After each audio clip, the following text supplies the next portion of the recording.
Judge orders the DOJ to hand over grand jury information redacted from the Mueller investigation. But it's not the information. It's the fact that the ruling puts a judicial stamp of approval on the impeachment inquiry, despite the administration's claims that it's not valid without a formal vote. The judge ruling that the impeachment inquiry is legal. The Justice Department says it's reviewing the decision. And the details of this story, well, it sounds like something out of a Hollywood caper movie. Sources telling CNN tonight that the feds blew the door off a safe as part of their investigation of those two recently indicted associates of Rudy Giuliani. No word yet on what they might have found inside that safe, but we have learned that they've subpoenaed Stephen Fruman. He's a brother of one of the Giuliani associates. And speaking of Rudy Giuliani, this is just classic. The president's personal lawyer left not one, but two apparently accidental voicemails on a reporter's phone this fall in which he was heard discussing needing hundreds of thousands of dollars and disparaging the Biden family. We call that a butt dial. Did it twice. That's according to NBC. Giuliani telling CNN's Dana Bash that he thinks the accidental voicemails are actually helpful because they show that he doesn't do anything dishonest. He also says the whole thing has nothing to do with Ukraine, but wouldn't say what it is about. We've got a lot more to come on that story, you can bet. But this was also a day when something pretty unusual happened. How often do you hear three United States presidents speaking out all in 1 hour? President Barack Obama, President Bill Clinton, among those honoring the late Congressman Elijah Cummings at his funeral in Baltimore. At about the same time, President Trump spoke to reporters on his way to Benedict College, a historically black school in South Carolina. And the contrast, well, it tells you a lot about where we are right now. The contrast between grievance and service. Former President Barack Obama speaking about Elijah Cummings' life of service. Elijah's example, the son of parents who rose from nothing to carve out just a little something. A public servant who toiled to guarantee the least of us have the same opportunities that he had earned. A leader who once said he'd die for his people, even as he lived every minute for them. His life validates the things we tell ourselves about what's possible in this country. And former President Clinton speaking about Cummings' belief in one America, where those of us who have more help those who have less. He believed if everybody accepted his broad, endearing, inclusive definition of one America, where we respect our differences and think what we have in common matters more, and we all live under the same set of rules, and we all believe that under those rules, those of us who have more than we need should do more to help those who don't have enough, that everything would work out okay. Well, just about the same time, the current president, President Trump, indulging in his favorite pastime, his airing of grievances over the impeachment investigation. This was the worst hoax in the history of our country. And a lot of people say that the phony deal on impeachment, where I have a perfect conversation, perfect, with the president of Ukraine, and they're using that to impeach one of the most successful presidents. So compare what the former President Obama says about honor to what President Trump says about unfairness. Unfairness to him. I was sitting here and I was just noticing the Honorable Elijah E. Cummings. And, you know, this is a title that we confer on all kinds of people who get elected to public office.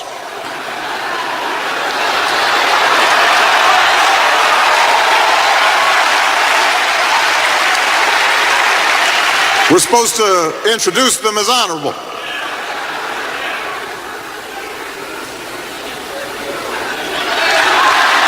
But Elijah Cummings was honorable before he was elected to office. There's a difference.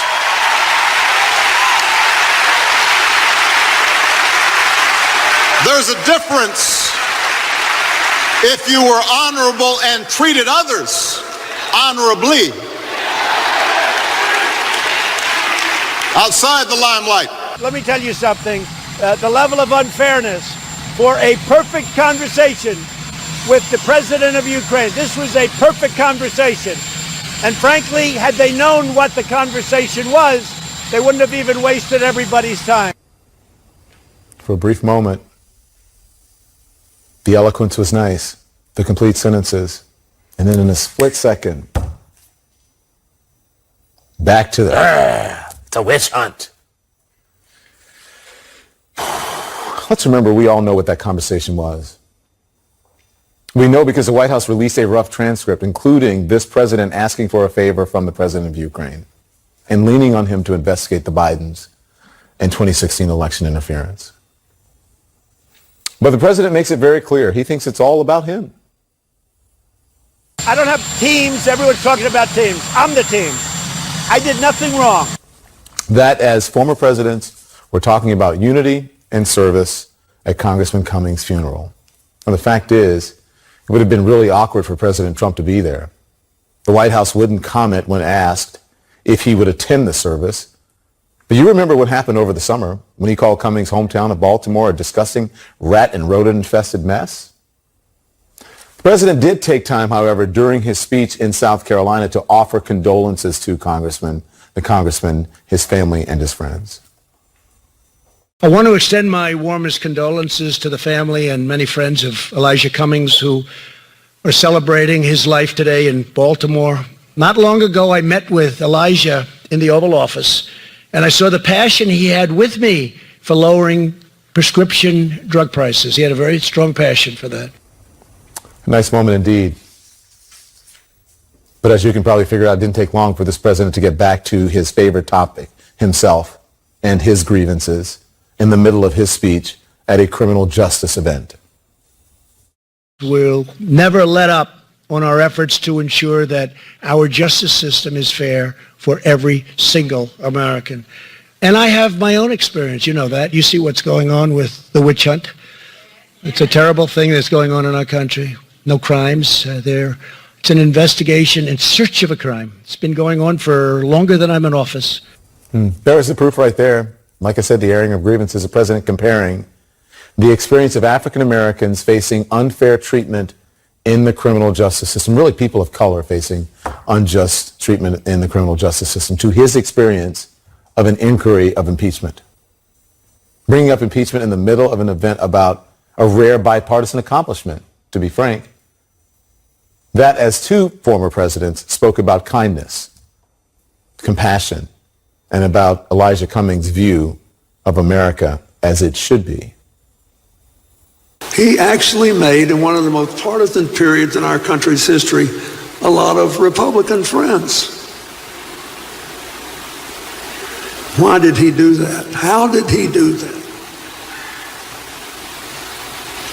I think he did it because everybody could see he was the real deal. He was doing what he believed. His heart was in it.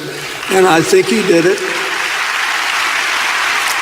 because no matter how hard he fought and how passionately he argued, he tried to treat everybody the way he wanted to be treated, the way he thought America should be treated. I tell my daughters, and I have to say, listening to Elijah's daughters speak, that got me choked up. I'm sure those of you who have sons feel the same way, but there's something about daughters and their father.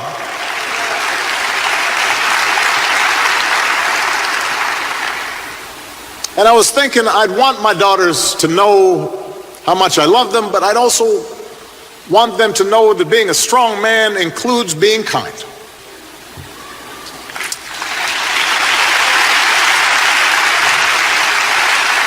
That there's nothing weak about kindness and compassion. There's nothing weak about looking out for others. There's nothing weak about being honorable. You're not a sucker to have integrity and to treat others with respect. We've got a lot more to come on all of that, plus the latest escapade from the president's personal attorney, Rudy Giuliani, leaving not one but two apparently accidental voicemails on a reporter's phone, talking about how he needs hundreds of thousands of dollars and disparaging the Bidens. Lots to discuss. Max Boot, Susan Hennessy, Renato Mariotti, they're all here. Susan Hennessy and Renato Mariotti. Good evening, one and all. Renato, haven't seen you in a while. Welcome back. I don't know. You don't call, you don't write. Everybody else is on all the time, Susan and Max. So welcome, everybody. Susan, I'm going to start with you. What do you make of a federal judge ruling that House Democrats can see secret Mueller grand jury material for the impeachment inquiry? I mean, this is a big win for House Democrats. Am I wrong? I think it is a big win. So the Justice Department is currently reviewing the decision right now, and they will, in all likelihood, actually appeal this decision up to the D.C. Circuit. So we don't know that we have the final word on whether or not the House is going to get not just those redactions from the Mueller report, but actually the underlying grand jury transcripts, so additional information. But the case and the opinion from the judge is significant on its own, in part because she's very, very clear about making the point that this is a valid impeachment inquiry, that the House is fully complying with all constitutional processes, and making a note of saying, in the face of the White House's articulated strategy of stonewalling, just absolutely refusing to recognize the authority, the oversight authority of a co-equal branch in the legislature, it is incumbent upon the judicial branch to step in and make clear what are the obligations of the separations of powers here. And so I do think that was a very, very strong statement to be seeing from a federal court tonight. Yeah, this is on page 49, Max, and it basically says the decision totally validates the impeachment process. No House impeachment inquiry resolution is required. So there you go. They're saying, oh, you need a resolution, blah, blah. Undercuts the House Republicans' argument, and just basically Republicans' argument, and I guess what do you call them, Trump apologists, that there needs to be some sort of vote.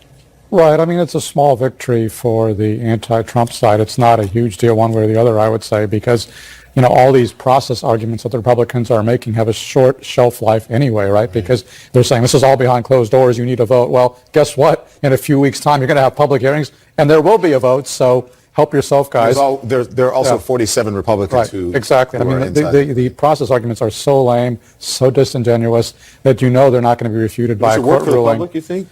No, I think it works for Republican partisans, basically, to have this sense of grievance with the real Kool-Aid drinkers, to tell them that somehow Trump is being treated unfairly and you can't believe the facts. You have to focus on something else. So it's really a base argument. It's not going to be affected by anything a judge says.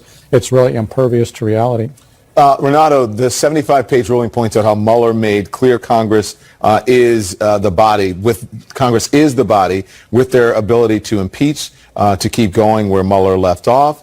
In multiple instances, the judge calls out the DOJ for being wrong.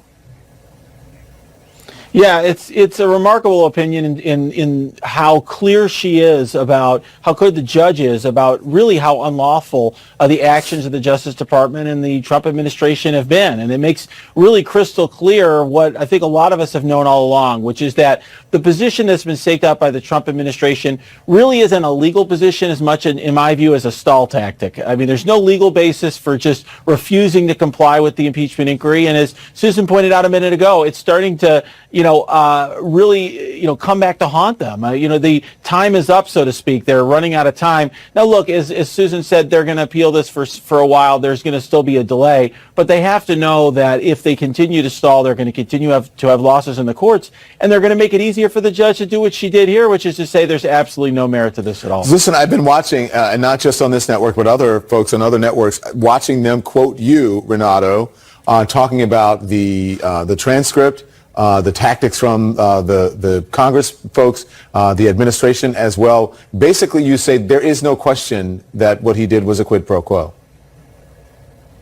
Yeah, I think at this point, once you saw Taylor's testimony, I don't see there being a defense. I mean, what is the defense at this point? It's, he made crystal clear, Taylor did, to Sondland, actually he literally complained to Bolton. It ultimately he sent a cable to Pompeo. All these people know that there was a quid pro quo. All these people know that it was held up. What's Trump's defense going to be? I mean, as Max said a minute ago, yeah, I mean, all this process stuff, that's not compelling. You complain about the process when you don't have a real factual argument to make. And I think really what his better move would be is just to say, yeah, it was a quid pro quo.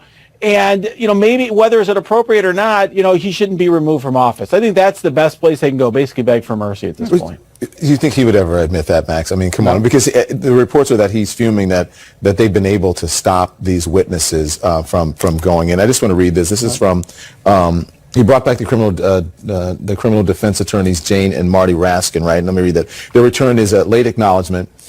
Some White House advisors say that the facts coming out are bad for the president, and both his White House and personal attorneys need to try to get in front of what else may emerge. It's interesting that his representatives recognize just how bad, and people around him, but he keeps saying, no, it never happened. Today, it's a perfect call. It was beautiful. Right, and it's not a messaging problem, Don. I mean, it's not a question of bringing in some new spinmeister into the White House, because to the point that Renato is making, they don't have a defense because he did it. We all know he did it. He's been caught red-handed. There's no way you can wish that away, but he's also not going to do what Renato suggests and what he would do if you were actually a defendant in a criminal case, which is to, at this point, ask for a plea deal or throw himself on the mercy of the jury or, plead an insanity defense or something, because this is all about politics, and facts do not matter to these Republicans. All that matters is what is in their self-interest politically, and as long as you have about 85% of Republicans supporting Trump, which is still the case, Republicans, very few Republicans will vote to impeach and remove, and therefore the fact that there is an ironclad case against Trump won't matter in the court that actually judges him, which is the Senate. Yeah. Susan, if Democrats end up with all of this new secret grand jury information from the Russia investigation, should they potentially expand the impeachment inquiry beyond Ukraine, or should they stay focused on just that one issue? Would that be a mistake to expand?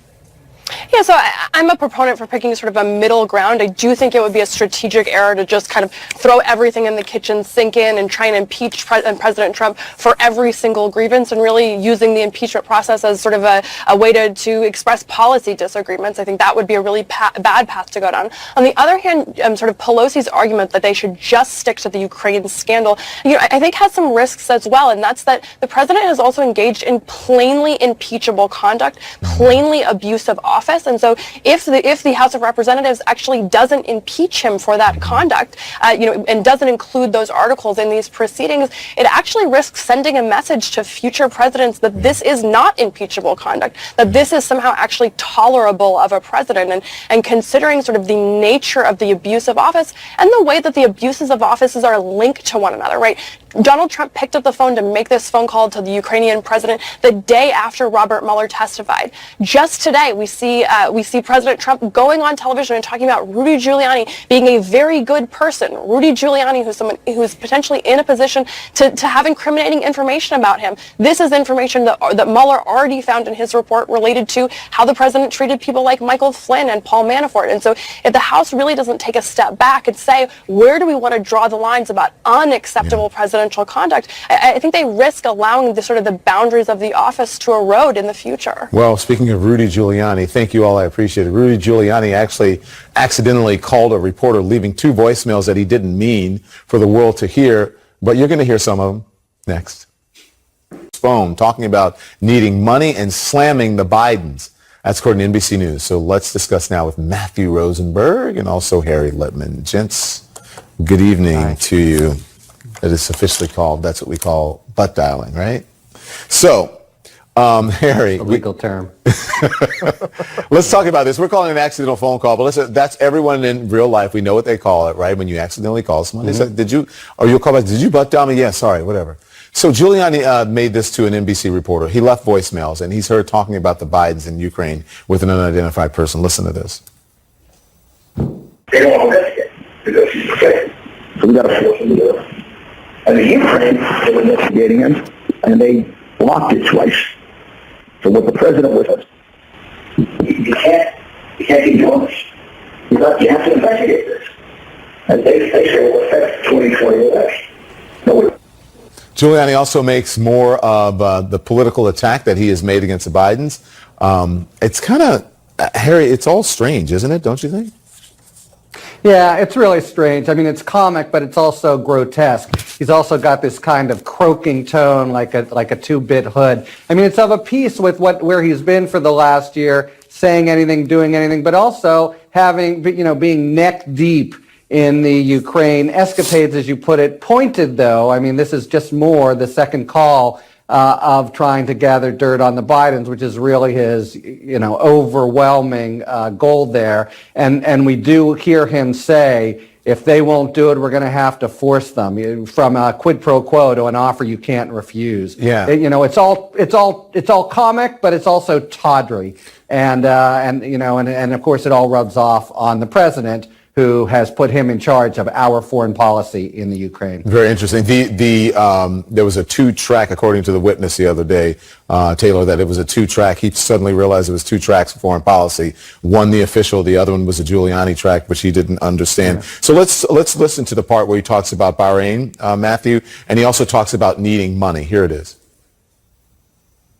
Tomorrow, I got to get you to get on Bahrain. You got to call. Got to call Robert again tomorrow. Is Robert around? The problem is, we need some money. We need $200,000. I want to get your view on what this says about Giuliani, because for one thing, it shows all the things that he's involved in while he is repping the president. I mean, I don't know how many of us have phone calls where you just kind of casually say, I got to get a few $100,000. Right. I mean, look, what it says is what we know. Giuliani is in it for money. He's looking for money. He's desperately to make money. This is not a poor man. He doesn't need to go out and make more money. This is what he does. He wants to make money. And, on top of needing a few $100,000, I also keyed in on the same phrase about when it came to Ukraine, we got to force him to do it. We have two things here that show, like, there's the money-making Giuliani, and there's the Giuliani who's not out hunting for corruption and rooting out corruption, as the president asserted. He was out looking for dirt on the Bidens. Yeah, because they said it's going to affect in part of the call, they said it's going to affect the 2020 election, but I don't think, it just goes on, and it's not, listen, we don't know exactly what they said because part of it was inaudible, but it doesn't really play well for the tone of it for Rudy Giuliani. So listen, Giuliani told our Dana Batch that the voicemails are helpful because it shows that they don't do anything dishonest. He also says that $200,000 that he needs is for another project in another country, and the project has nothing to do with Ukraine or Trump. All he would say is that it's a non-legal security matter, despite what Giuliani is saying. As I said, these aren't helpful, right, Harry?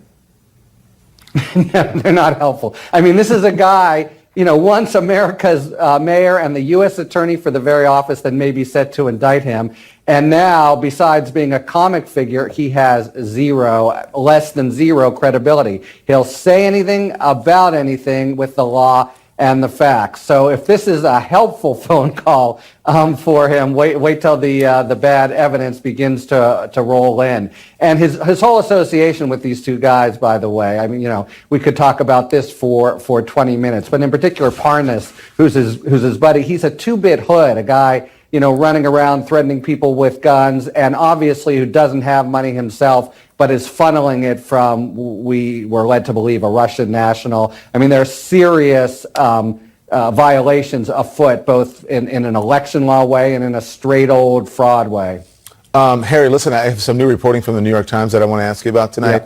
Yeah. And it says that a key witness in the impeachment inquiry filed a lawsuit asking a judge to rule on whether he can testify.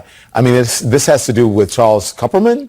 He served as Trump's deputy. I was thinking it's not Bolton. No, it says it's Charles Kupperman, who is Trump's deputy national security advisor. He's supposed to testify on Monday, but it's leaving in question whether his his closest aides, like the former national security advisor John Bolton, will be able to cooperate with the inquiry. That's the question. Yeah, so quickly. It's very interesting because to date, what's really broken this thing open is a number of witnesses, starting with Fiona Hill, who were just willing to obey the subpoena and defy the White House. He is obviously trying to tread a middle ground, getting some kind of court approval, which he's likely to get. The White House has never had much of a leg to stand on, but maybe the legal process will take some time. But he's the first guy to ask a court. We now have had a half a dozen people who've said, I don't need a court, and they've provided, including Taylor, the most damning evidence against the president. He's saying that the president had invoked constitutional immunity, leaving Mr. Kupperman uncertain about what to do. Constitutional immunity? Yeah.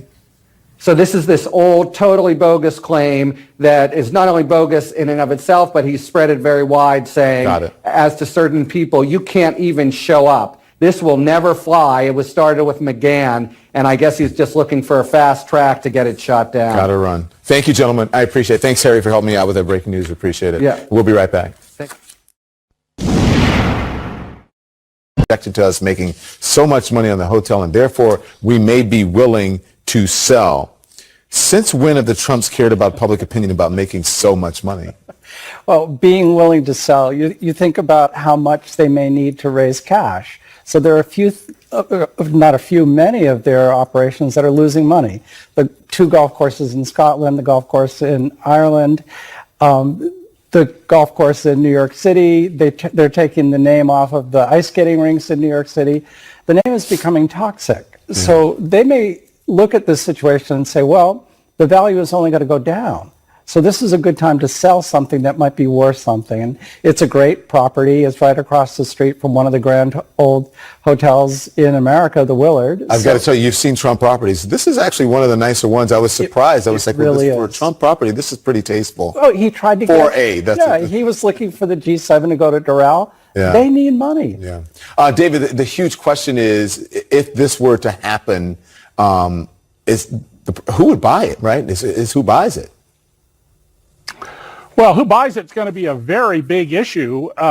Trump has a supposedly independent ethics monitor, but you have to look at who's currently in favor with the president. If the price is at all high, the numbers they're talking about, $500 million, would be quite lavish. And given that Trump's name is toxic and that he may not be around in a little over a year, any buyer is going to take that into account. But Michael is right here. Donald needs the cash. He's always desperate for cash because he's not a billionaire and he spends like crazy. And that's why they're talking about this. They need cash.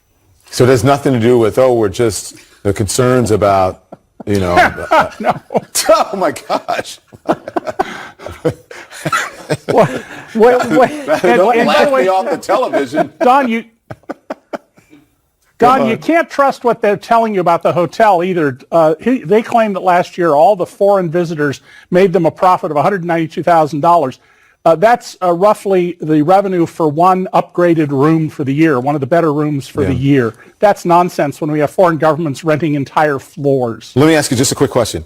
Trump branded properties, Michael, if you can go quickly, how have they been performing? Because here, every time I go up and down the West Side Highway, I see all the Trump names have been taken off of all of those buildings. Well, the name is toxic. People who can get away from that name do get away from it.